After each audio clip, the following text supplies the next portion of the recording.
या जितने भी इस क्षेत्र में काम करने वाले एनजीओज, राजनीतिक क्षेत्र में काम करने वाले भी लोग और राजनीतिक दल को यदि लगा अच्छा ये विषय हाथ में लेना तो वो भी ज्वाइन हो सकते हैं। हमारा तो सबका विचार इंक्लूसिव रहेगा, परंतु इंक्लूसिव होने के बाद भी स्वदेशी जागरण मंच की अपनी ताकत बढ़ना ये बहुत आवश्यक लगता है। जब कोई मोर्चा निकालते हैं, किसी ने बताया कि दिल्ली में जब मोर्चा निकला, अपने लोग आ रहे थे, ऐसे कोई कहीं जा रहे हैं और सहमे जा रहे हैं, एक जेस्चर। दूसरे उधर से 3-4 हजार लोग मजदूर संघ के हर जगह से बैनर लेकर आ रहे हैं। तो हमारी ये आंदोलन करने की, खुलकर जाने की, संघर्ष करने की, अव्यक्त होने की और उसमें कोई लज्जा शर्म की बात नहीं, ऐसा होने की भी आवश्यकता प्रक्रिया है बदलने की। लेकिन वैसे ही संख्या ज्यादा होती है तो सब स्वभाव बदल जाता है, फिर आवाज में दम आती है, स्लोगन्स जोरों से निकलते हैं और फिर उस आंदोलन में कुछ शक्ति जमती है। तो ऐसा कुछ करने की क्षमता स्वदेशी जागरण मंच में आवश्यकता पड़ने पर आनी चाहिए, अनावश्यक नहीं। तो ये भी आवश्यकता है। तो स्वदेशी जागरण मंच ने इस प्रकार का यह दायित्व हमारा है। ये विषय हमने जो लिया है, ये स्वतंत्रता आंदोलन जितना ही महत्व का है ऐसा दत्तोबंद जी कहते थे। और स्वतंत्रता आंदोलन जिन्होंने उसमें भाग नहीं लिया है ऐसे हम सब लोग हैं, क्योंकि हम थे नहीं उस समय। लेकिन ये न दिखने वाला आक्रमण, उससे देश को स्वतंत्रता प्राप्त करने का यदि आंदोलन चल रहा है, यानी स्वतंत्रता आंदोलन,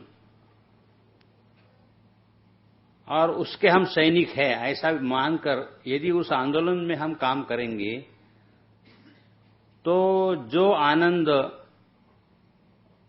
जो शांति भगत सिंह को, चंद्रशेखर आजाद को, सुखदेव राजगुरु को और अनेक क्रांतिकारकों को अथवा अनेक स्वातंत्र सैनिकों को उस समय मिली देश के लिए जेल में जाने की, लाठी खाने की, अपने साथी का सर फटते हुए देखने की, जो आनंद, जो उत्साह उनमें मन में आया होगा, उसी प्रकार का, लगभग उसी प्रकार का आनंद ये हमारे ऊपर आया हुआ विचित्र प्रकार का आक्रमण सर्वंकष है। शिक्षा में देखा आपने, सुना, सांस्कृतिक क्षेत्र में देखा, आर्थिक क्षेत्र में देखा, अपने देश में ही कैसे विषमता बढ़ने वाली उसके बारे में देखा आपने।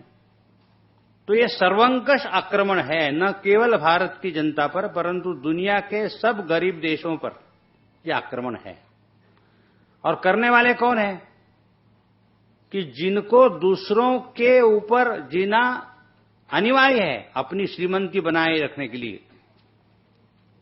अपने डॉलर की कीमत बनाए रखने के लिए, डॉलर लोगों को अपने देश में जमा करने का कंपल्सन बनाए रखने के लिए, मार्केट पर उनको हावी होने के लिए, सब प्रकार के अधिकार प्राप्त होने के लिए उनको इस प्रकार के कानून, इस प्रकार के निगोशिएशन, इस प्रकार की ठगी करना उनके लिए अनिवार्य है, यानी वो चोर है।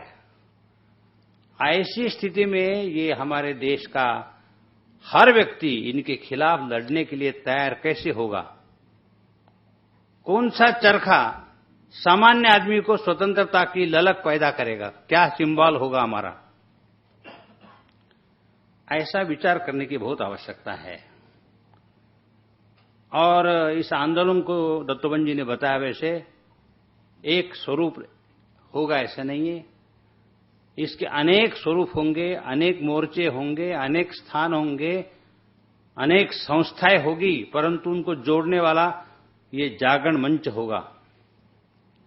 सबको प्रेरित करने वाला जागरण मंच होगा, नेटवर्किंग करने वाला जागरण मंच होगा, लीड करने वाला जागरण मंच होगा। इस प्रकार की अपनी भूमिका आगामी दिनों में हमें मनानी है, ऐसा हम सोच सकते हैं क्या?